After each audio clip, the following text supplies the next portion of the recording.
Scholarship cuts ahead for Tennessee State University. The financial hole the school is trying to climb out of, and who's getting the blame. New clues in the search for a missing Sumner County teen. The security video taken the night Sebastian Rogers vanished.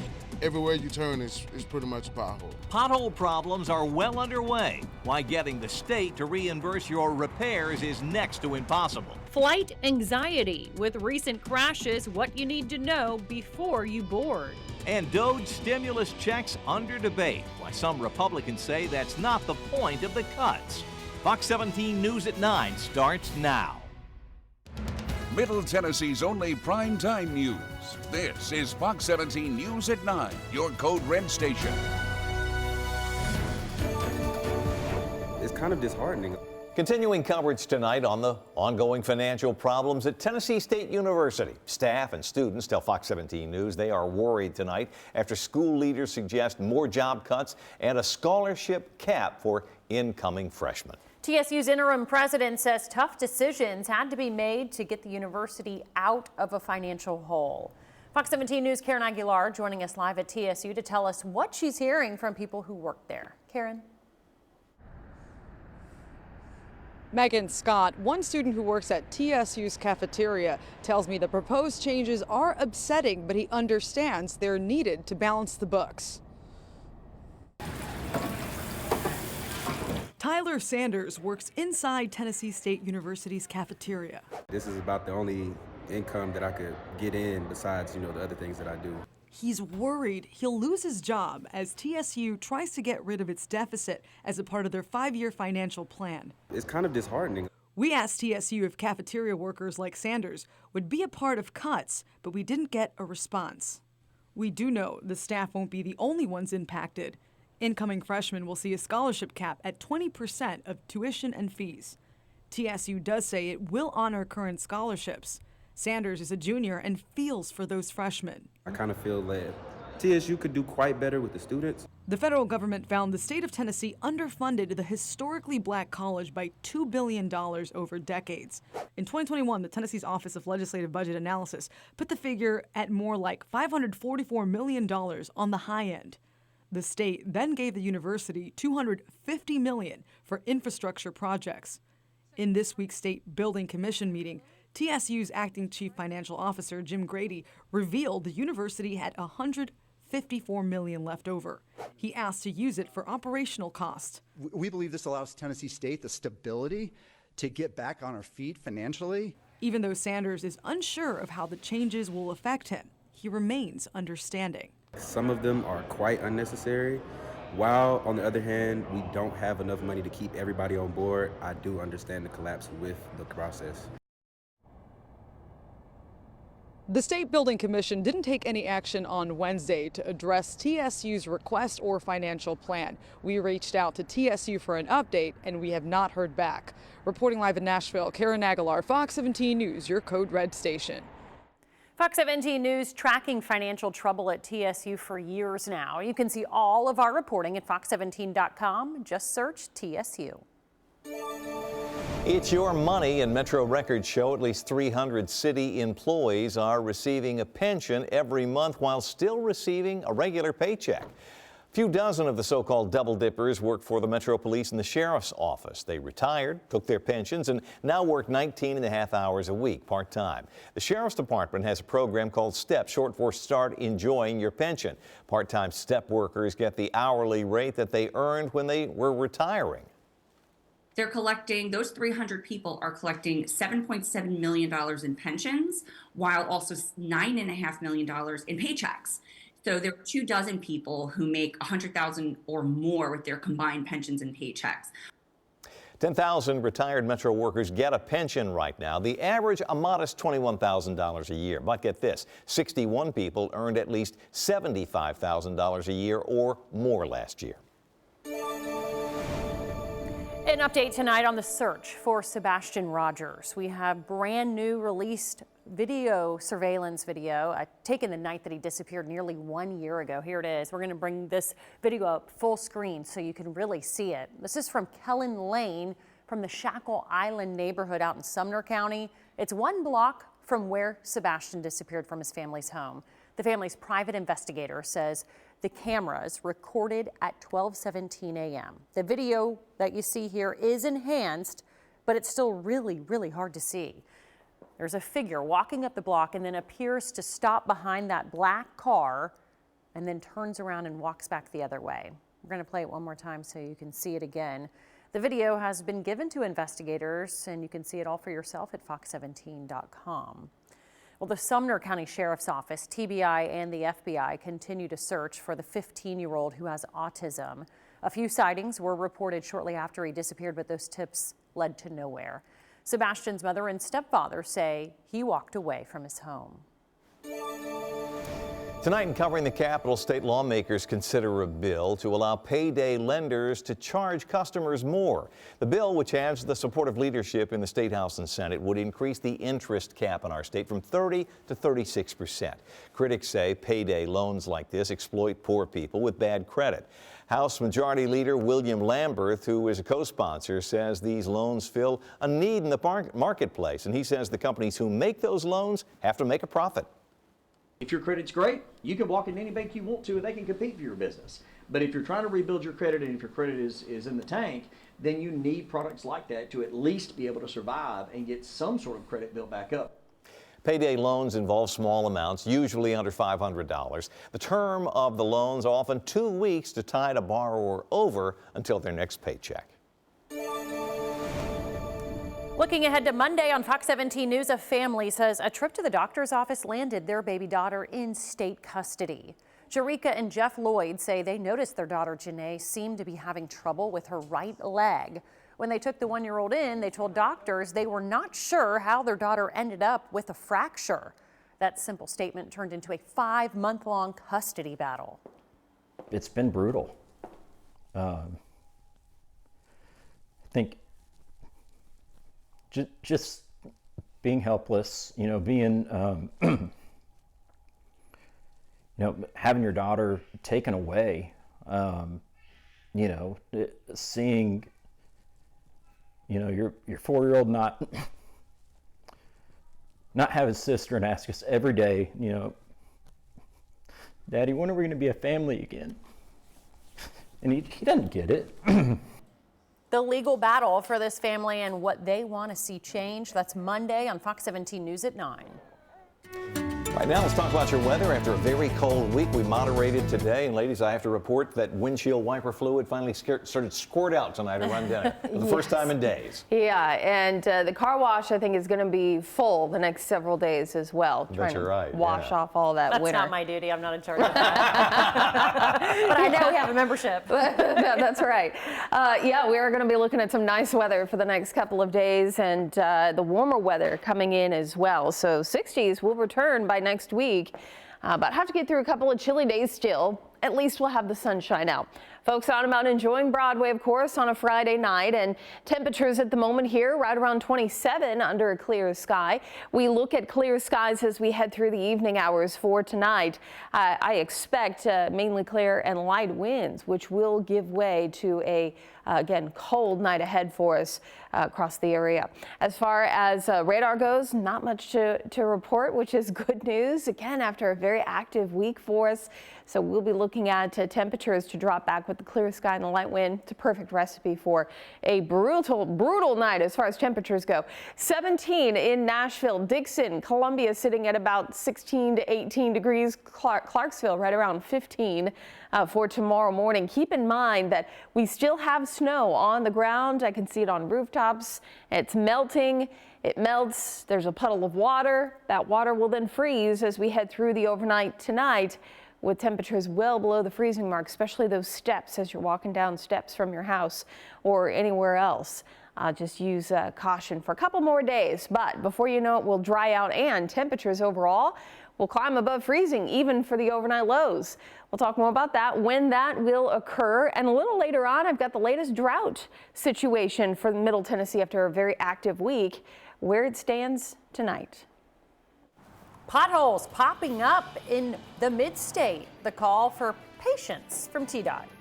And feeling the heat from members of their own party, the congressional criticism for DOGE.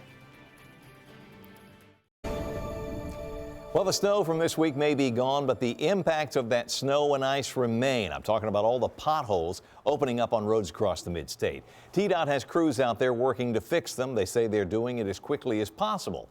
Fox 17 News' Chris Knowles tonight taking a closer look at what TDOT and others are up against. Once the melted snow seeps into the ground, it weakens the pavement.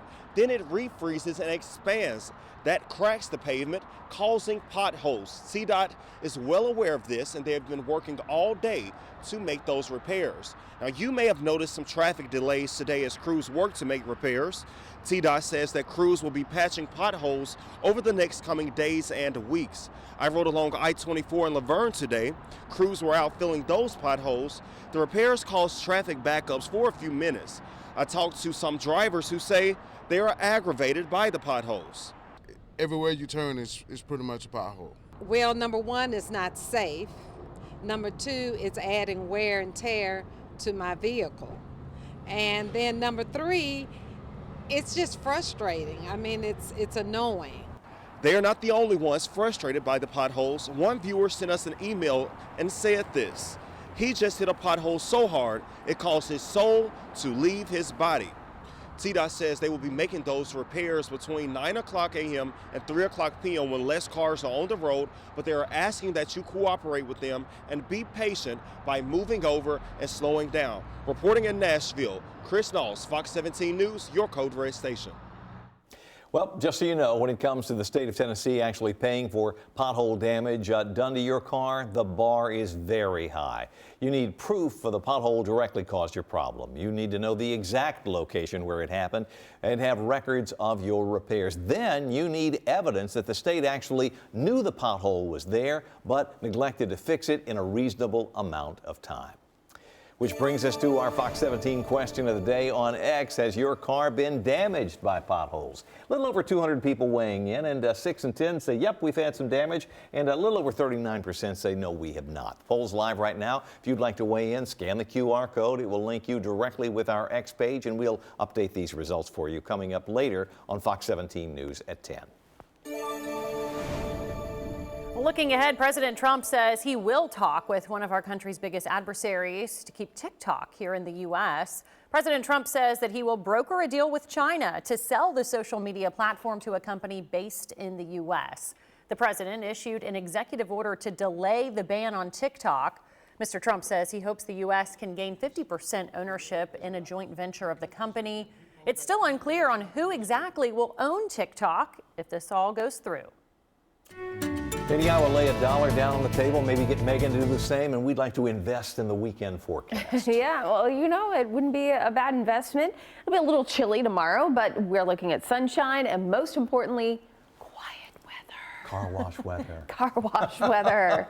All the things that is not what we've seen this past week. So that is good news. Congratulations, by the way. We did reach above freezing today. All right. Yeah, first time since Tuesday, actually, that we've been above freezing. 36 was the high this afternoon, and we're on our way up from here. We will look at a cold start to the morning with those teens, but 40s as we head towards the afternoon. So still a bit chilly for tomorrow, but it'll get warmer each day.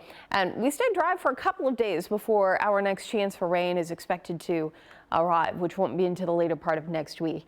So Saturday, right around 40 or so for the afternoon. We'll hover in those low to mid 40s for the afternoon hours. A couple clouds around, but generally beautiful blue sky like we had today. Sunday, same thing, 29 around 8 a.m. up to about 45 by noon. Will be a little bit warmer for the day, but plenty of sunshine as we go through the afternoon hours. Dry weather is around through Tuesday. It looks like we've got a couple showers that'll start to move in for Wednesday and Thursday. Models are hinting at the potential for some showers associated with some system coming in. For now, we're going to keep them low chances since they're this far out. So we take a look at the next few days here. High pressure is in control, and that means clear sky and light winds, which will give us a cold start to the morning. As we move this forward, watch your timestamp here. We'll go through early Sunday morning. This high begins to slip to the south, and it will actually help keep these showers away. So we have a system off the Gulf, and we'll skirt the Gulf states here right along the coastline. This high pressure helps to suppress these storms and keep them right along the coastline, and that means, again, the sunny weather for us. As we head into Tuesday morning, this trough here will be entering in, may offer us a few more clouds, but right now does not seem to have any showers attached to it. Better chances for rain coming in as we head towards Wednesday and into Thursday, and that's just a small chance even as of right now. Just for visual, let's take a look at where we are headed over the next couple of days. From 44 on Saturday, 50 on Sunday, 60 by Monday, and mid-60s by Tuesday and Wednesday. This is our average line right about this time of year, 55, 56. So we're going to be well above that as we head towards the beginning of next week. Coming up, we'll talk more about the drought and what it has, the rain, what this active week has done to our current drought situation. That's coming up in your Fox 17 Code Red forecast.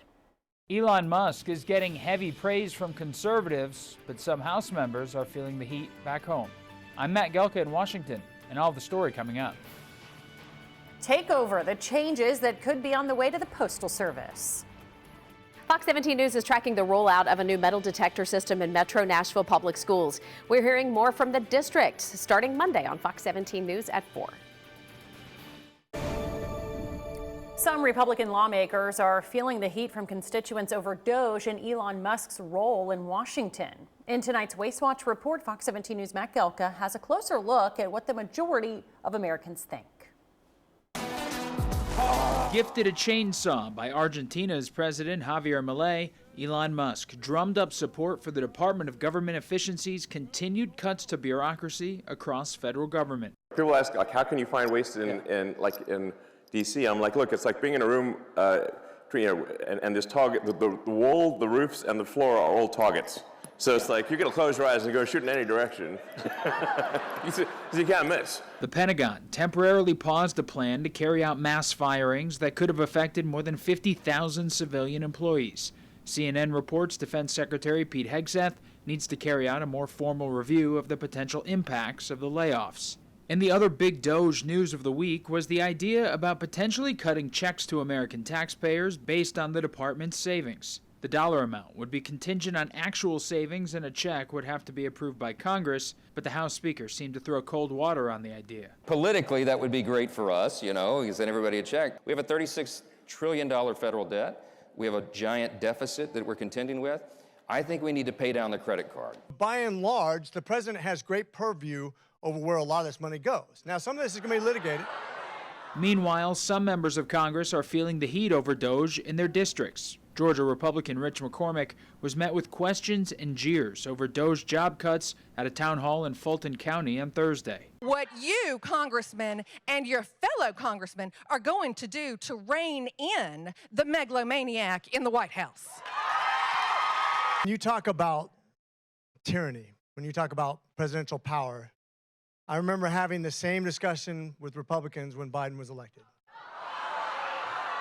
Two polls released this week showed an overall negative view of Musk. Pew Research had 54% with an unfavorable view of Musk, and a Quinnipiac poll had 55% saying Musk's role in government was too big. Reporting in Washington, I'm Matt Gelka.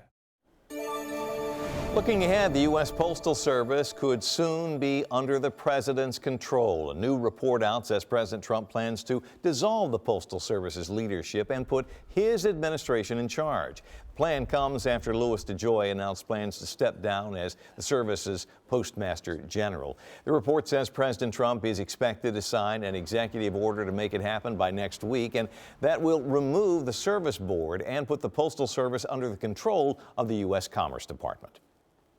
Out of luck when it comes to paying for pothole damage. Fox 17 News questioning TDOT about the high standards for reimbursements. I'm Atrell Nashar in Washington with what we just learned about how American consumers feel 1 month into the second Trump presidency. Continuing coverage of the impacts of the winter weather after spending the past few days treating and plowing the roads. Now TDOT crews are turning their attention to potholes. Joining us now is Erin Ziegler from TDOT. Thanks for being here. Thanks. So what are the crews seeing as the biggest issues right now? You know, potholes are popping up. It's one of those things that you see after winter weather, and especially here in Tennessee. One thing that I've learned that Tennessee has more freeze-thaw cycles than most other states, and that is how potholes come about. So we are tackling these very wholeheartedly. We are there on every state route and interstate, assessing all of the routes and tackling them as a patching process. So it's not a full repair, we are patching right now. And how long are these repairs expected to take? We are doing these day and night through the weekend, and then we will be assessing next week as well and patching. It's a process that we go through up until March, and that is when we can start doing really intense repairs and full milling and paving. Well, Aaron, one of the biggest complaints that we're getting from viewers is damage to their vehicles, of course, hitting these potholes, and the requirements necessary to get reimbursement from the state for pothole damage, with something like over 90% of those claims being denied. With that is we need to have a lot of information when you file a claim. We need to know the location that happened because we need to know how long that pothole was there, if anyone had reported it, and if TDOT had ample amount of time to get to it, if it reached the severity level, because, you know, not every one pothole is the same. So there's a lot of criteria to go through that the Department of Treasury looks at before, you know, denying or approving those claims. So how can somebody report potholes? Obviously, the information the state would have is only TDOT knows if they knew about the pothole ahead of time, right? Right, but you do need to report those to TDOT Fix. You can do that by dialing 833 TDOT Fix. We also have an online form on tdot.gov. It's a maintenance request form. You can do that for any kind of request, not just potholes, also litter in your area, anything blocking the state right-of-way. It's a great practice to do because then we have it in our system and we can get to it, and we have it in a log. And again, if you want to make a claim, we have to know it's there. Yeah, Aaron, great information here. And final question, do you have any advice for people that are trying to file a claim on how to get that claim pushed through, a better chance of being accepted and getting reimbursement, all their information that they need? What are you telling folks? Sure. I would just say, just keep reporting it. You know, we get a lot of the reports. We see a ton of them. We assess them daily. So make sure you are reporting them. A lot of people will report them online, maybe on our social media channels. That's not an adequate report. You need to do it through TDOT Fix. Okay, good information there. Aaron Ziegler with TDOT. Thanks for the time tonight. Thank you. Well, we want to know what you think. Has your car been damaged by potholes? 217 people voting on this tonight. 61.3% say yes. So it's more people than not. 38.7% say no. This poll live right now. I know a lot more folks want to vote on this. You can scan the QR code there on your screen. It will take you over to our X page. You can also find it by our handle, which is at Fox Nashville, and we will show you updated numbers here a little later in the show. Tracking the economy, Americans are still very much feeling the pinch in their wallets, and it's starting to show in the latest approval ratings for President Trump. Fox 17 News Atra El Nashar now taking a closer look at America's growing concerns, and you can let us know what you think by scanning the QR code that will appear on your screen during this story. What should be a honeymoon phase for a new president has taken a sour turn for Americans watching their bottom line. Expectations for personal finances and the short-term economic outlook both plunging by about 10% this month, according to the closely watched University of Michigan surveys of consumers. The president said this the week after winning the election. We're going to get your energy bills in half, and that's going to bring down the cost, generally speaking. By every measure, gas to groceries, prices have only gone up in the month since President Trump was sworn in. Your total is... On the economic front, the administration's main focus has been slashing the scope of the federal government. We're cutting spending with the advice of our IT consultant, Elon Musk. And then we're also looking into supply side things. We're still going to see some memory of Biden's inflation. It's not going to go away in a month. The uncertainty has the private sector uneasy. The country's largest private employer, Walmart, out with a new earnings report, says customers are resilient but cautious. We are 1 month into the year, and there's a lot that we don't know, CFO John David Rainey told the Associated Press. He's talking about tariffs. We're having reciprocal tariffs. Whatever they charge, we charge. Very simple. The president plans to hit trading partners with what he calls reciprocal tariffs starting the first week in April, brushing off economists' warnings tariffs disrupt supply chains and raise prices for Americans. Politically speaking, this is a rare opportunity for Democrats, who are in the minority in both the House and Senate, to go on the offensive, as they don't have many options legislatively to stop the president's agenda. Donald Trump and Republicans consistently promised that they were going to lower the high cost of living, and they've done the exact opposite. The majority of Americans are starting to agree. A CNN poll out this week found 62% feel President Trump has not gone far enough to address inflation. In Washington, I'm Atrell Nashar reporting. During that story, we had a QR code on screen linking you with a poll asking what you think President Trump's top priority should be. You see the results here: 41% illegal immigration, foreign policy, very few, 1.5%, 32% on the economy, and 25% on cutting the size of government. Thanks for all who took time to vote. Pretty shot here from our South Nashville camera tonight as we look at a cold night. Our temperature currently sitting at about 23 here in Nashville. But again, mainly clear skies and light winds. You can even see a plane incoming here. I love it when we get those in view. Neat to see at night. So bustling city on a Friday night here, but a cold night as temperatures again drop back to the teens for tomorrow morning. So if you like to get up early, go for a walk. It's going to be a cold one. Make sure you bundle up. We're in those teens to low 20s, and by 10 o'clock should be climbing above freezing, working our way up to about 44 for the afternoon hours. If you have no plans for tomorrow, come see us. We're going to be at Trevecca for Severe Weather Awareness Day. This is always a big weather convention, we say, or WeatherCon here in Nashville, but really we have entities that come from all over, really the Mid-South, and present on weather topics. And in addition to that, you can meet the team. Meet us here. We'll be at our Fox 17 booth from 9 until noon, and I'll be on a panel a little bit later in the morning. If you have any questions, you can ask me. So be sure to come on out, say hi. We'd love to see you. That is tomorrow at Trevecca University. Between 9 and 4 is the whole day. We'll be there between 9 and noon, and that's going to be at the Boone Business Building. We'll talk more about the drought, where we stand now after this very active week. Penalties heading into Atlanta, the continued fallout from Daytona. And flight anxiety, what you need to know before you board your next commercial flight. Now here's a look at some of the stories you should be keeping an eye on as NASCAR heads to Atlanta this weekend. NASCAR handed out some big penalties at Daytona, docking Chase Briscoe 100 points for altering a part and disqualifying the Truck Series winner for a failed inspection. It's crushing. And I'll be honest with you, I think my level of frustration and just plain old hurt is more for, I call them my guys, that are part of this and give their heart to it. William Byron is riding high after winning the biggest race of the year, the Daytona 500. Just looking forward to get to Atlanta, and honestly, all the races coming up. You know, we've got a lot of work to do, like I said, and looking forward to, you know, all of them, because I feel like our team, you know, can go anywhere and competes. And Josh Berry looks to take the historic Wood Brothers back to victory lane at Atlanta. It's definitely unique with the schedule, right? Obviously, Daytona, Atlanta, we know can be, you know, wild card races to a point.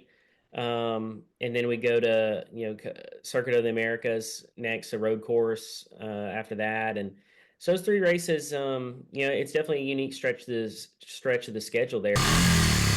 You can hear more of my conversation with Barry and our crew chief, Chris Carrier, on the Backstretch podcast, which you can find on Apple Podcasts and on YouTube. On the Backstretch, I'm Heather Williams. Well, don't miss the Am Better Health 400 in Georgia. That race starts Sunday at 2 p.m. You can watch it right here on Fox 17. In the economy tonight, restaurant chain Hooters may soon be filing for bankruptcy protection. Bloomberg is reporting the chain wants to restructure after industry challenges and some restaurant closures. Hooters, like other casual dining chains, is seeing a drop in customers. The rising cost of food and housing being blamed for this. The filing is expected to happen sometime in the next couple of months. Live look from Springfield. Another quiet night here. The roads looking much better than where they were a couple nights ago. We'll talk more about the drought, where we stand now after a very active week. And plane crashes continue to dominate the news. How you can overcome the anxiety next time you fly. Health alert tonight as the recent string of airplane crashes around the country has some people feeling, quite frankly, anxious about flying. Certainly, and if that is the case tonight, Fox 17 News' Hope Salmon shows you ways to cope with those flying fears.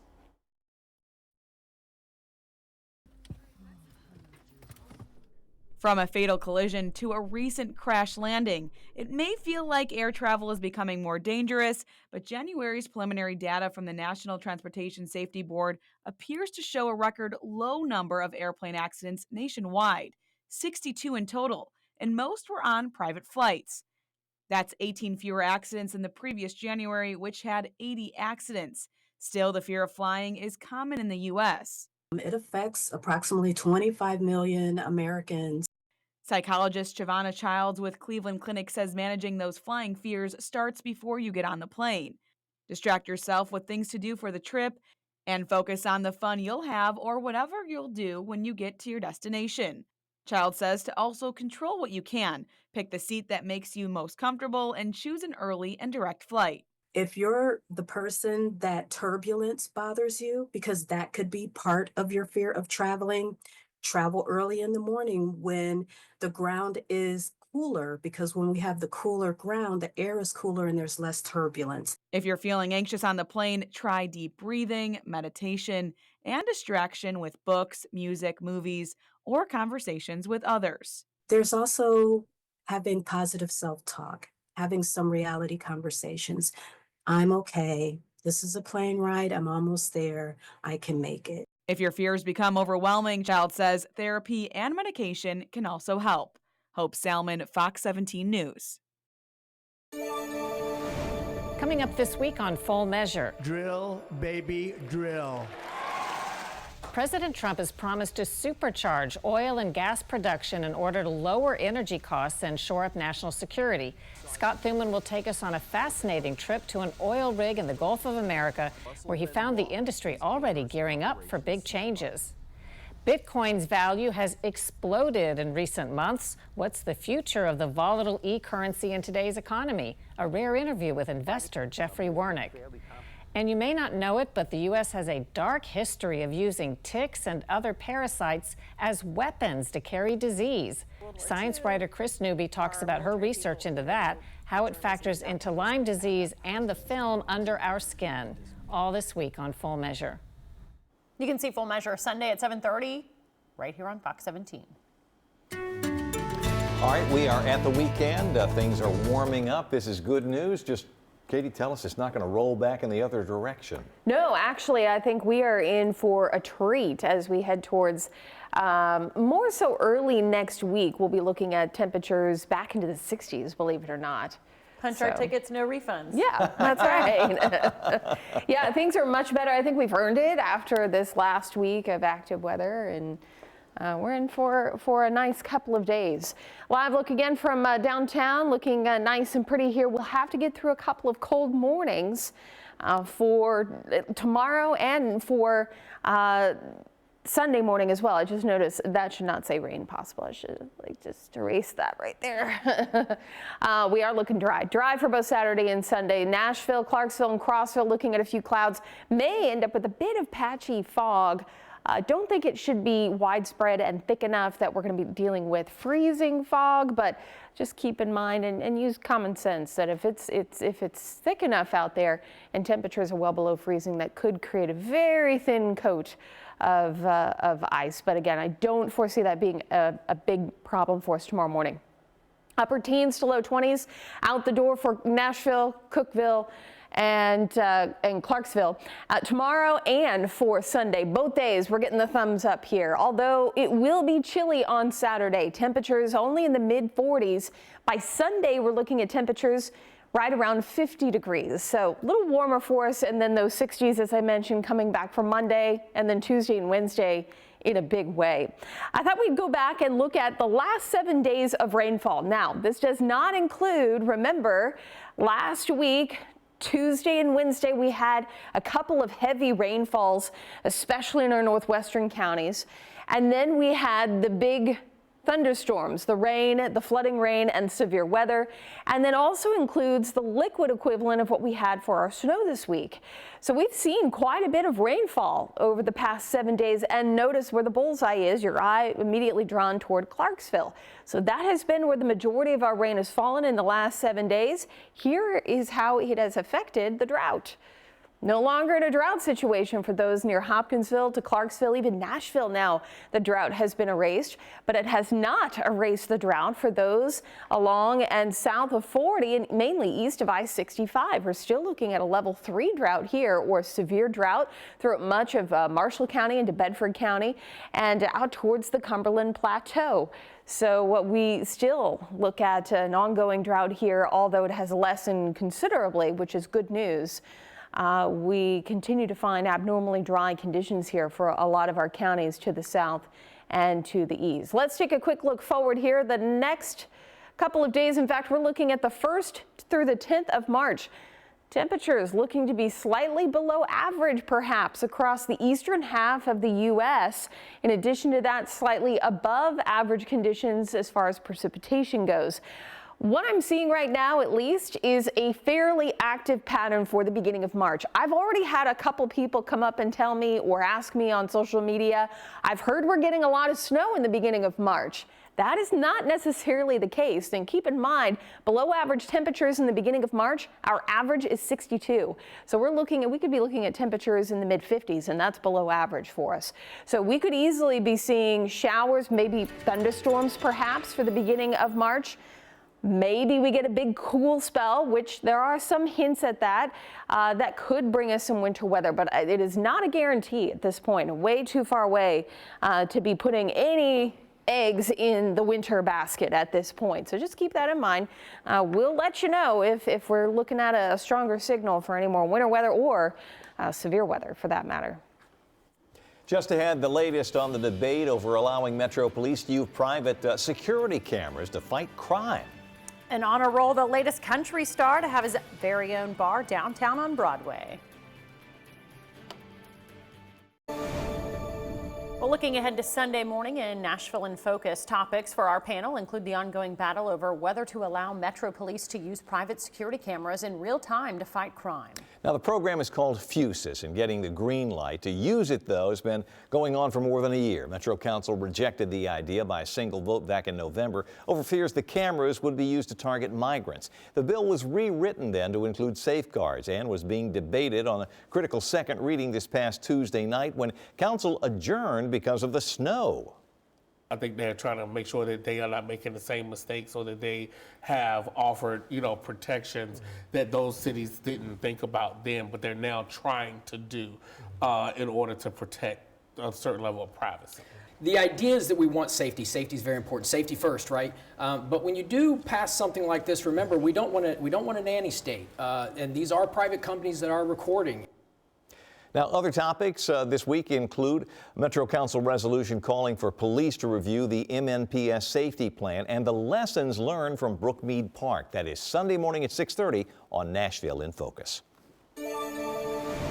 Continuing coverage as the Tennessee Sports Wagering Council, which oversees sports betting in our state, says gambling is skyrocketing. As Fox 17 News' Johnny Mathey reports, it's been 4 years since Tennessee legalized gambling and since it has been bringing in big bucks. The executive director of the Sports Wagering Council here in Tennessee confirms Tennesseans spent $4.7 billion on sports bets last year, and the outlook for 2027 is projected to be $1 billion higher than that. And those are according to conservative estimates of around 5% growth each year, even though this year has already seen 16% growth. Executive Director Mary Beth Thomas says the first couple of years for the council were about licensing and registration, so think things like onboarding a site like DraftKings. But with growth and time comes time for compliance and investigations by the council, so shifting focus, cracking down on illegal betting even more, and Thomas hopes less illegal bets means more money for Tennessee. My hope is that our work on shutting down the illegal sports books results in an increase in legal sports betting. So I'm going to, give myself that motivation that it's going to continue to grow. So I've reported a lot on how much revenue football bets really bring into the state. Another thing, DraftKings tells me that the NCAA men's basketball tournament coming up in March is their biggest event, so more money coming up. Outside the Capitol, Johnny Matthew, Fox 17 News. Your Code Red Station. Well, good night, Nashville. A look inside Jelly Roll's new honky tonk downtown.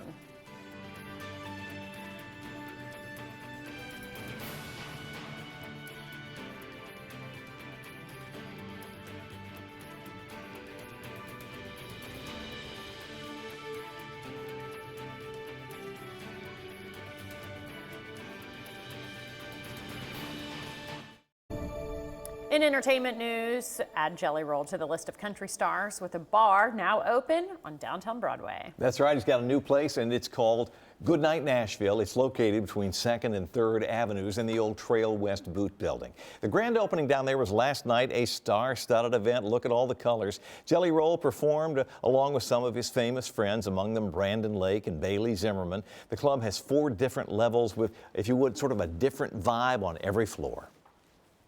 If you shop on Amazon or eBay, your personal information may be exposed. I'm Jeff Harris in Washington. Coming up, the massive data breach affecting over 14 million customers. It is a practice known as mindfulness, of staying in the moment. I'm Liz Bonus. How it could help reduce burnout. It is just ahead.